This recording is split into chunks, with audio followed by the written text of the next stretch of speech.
Habang tumitindi ang tensyon ng ating bansa laban sa China na hindi lamang sa mga teritoryo sa karagatan, umiinit ang bawat kwento ng hindi pagkakasunduan ng Pilipinas at China, kundi maging sa loob ng Pilipinas ay tumitindi rin ang mga tensyon ng mga mamamayan laban sa mga Chinese nationals na pumapasok sa ating bansa sa pamamagitan ng ilegal na kaparaanan.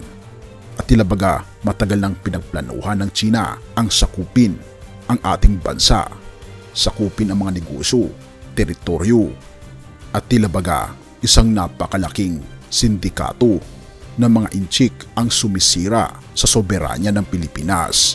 At nito lamang nakatanggap ng nakagigimbal na balita si Senator Raffy Tulfo tungkol sa biglaang pagdami ng mga Chino na naninirahan sa multinational village sa Parañaque. Isang gabing puno ng kaba at misteryo, inihain niya ang Senate Resolution 1043 upang tuklasin ang mga lihim na bumabalot sa subdivision. Dahil ang mga residente doon ay hindi mapalagay at nag-ulat ng kakaibang mga pangyayari na mula noong 2019 tila nagiging Chinese territory na ang kanilang tahimik na subdivision. Ang mga bagay nag-uumapaw sa dami ng tao ay labag sa mga patakaran ng village. Sino ba ang mga bagong mukha na ito? Ano ang kanilang layunin? At tila baga, bakit na halos sa lahat ng mga teritoryo mula sa Luzon, Visayas at Mindanao ay dumadami ang mga Chinese nationals? At makikita natin mamaya na higit pa sa matindi ang hindi pagrespeto ng ilan sa mga inchik sa ating mga national officers na namumuno sa ating gobyerno. Dahil sa nangyaring raid na ginawa ng Raffy Tulfo in action kasama ng opisina ng immigration, ay makikita ang ilan sa mga residente na mga Chinese ang hindi pagrespeto sa kanila. Atin itong tignan, mga kaibigan. Busy pa eh! Jomina!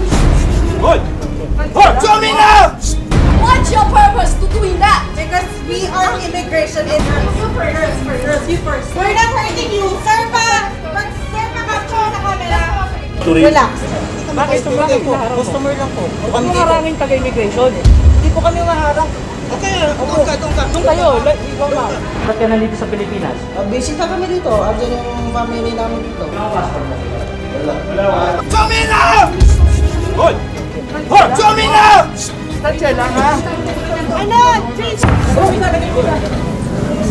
Okay.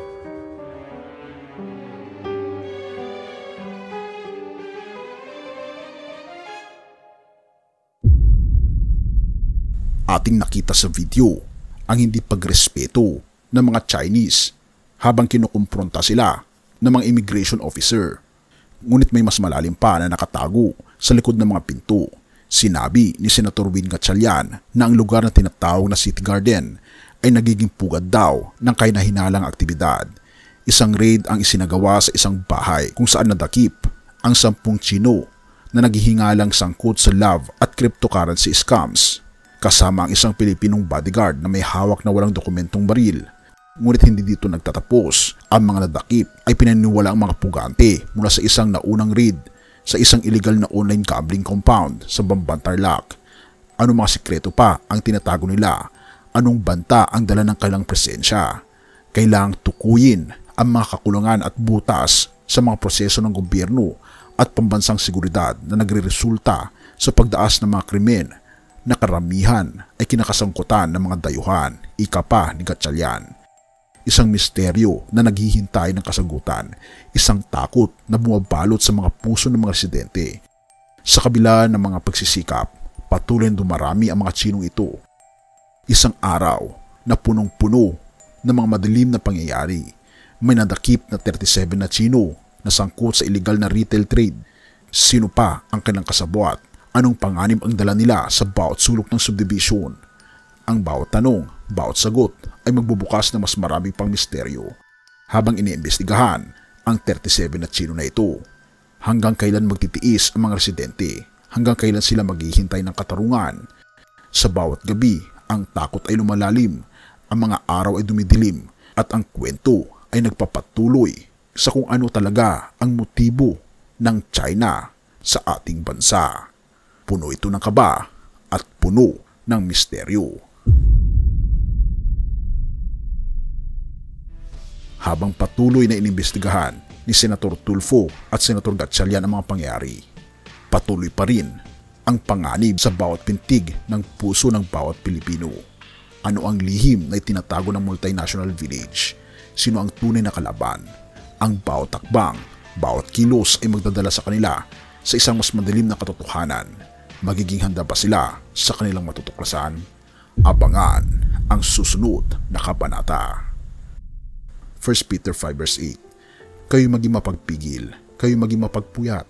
Ang inyong kalaban na diablo, tulad ng isang leyong umuungal, ay gumagala na naghahanap ng masisila. Kung ating mapapansin mga kaibigan ang sitwasyon sa multinational village at maging sa buong bansa ngayon, makikita natin na dumarami ang Chinese nationals. Ngunit ito ang aking masasabi, hindi natin ini-stereotype ang lahat ng mga Chinese nationals, sapagkat may mga Chinese din na mabubuti at hindi lahat sila ay masasama. Sila'y mga kapatid natin dahil katulad din nila, sila ay anak din ng ating Panginoong Diyos.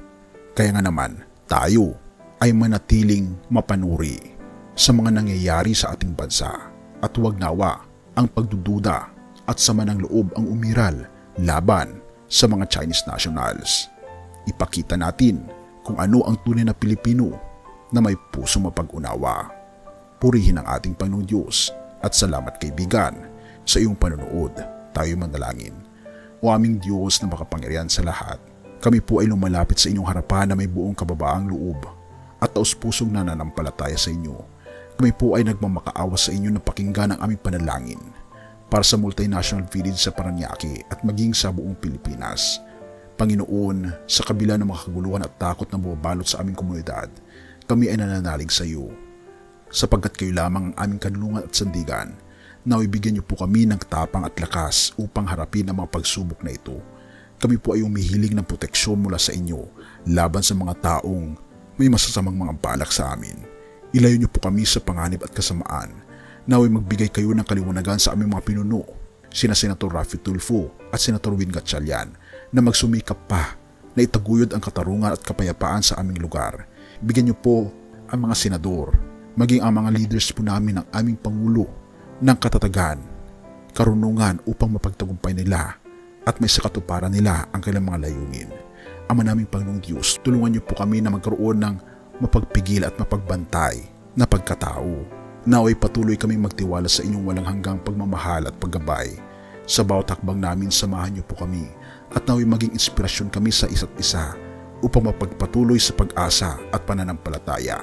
Patawarin niyo po kami sa aming mga pagkukulang at pagkakasala.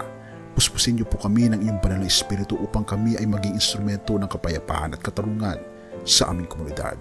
Sa lahat ng ito, aming Ama, kami ay nagtitiwala at nag-aali ng aming panalangin sa pangalan ng inyong anak na aming tagapagligtas na si Jesucristo.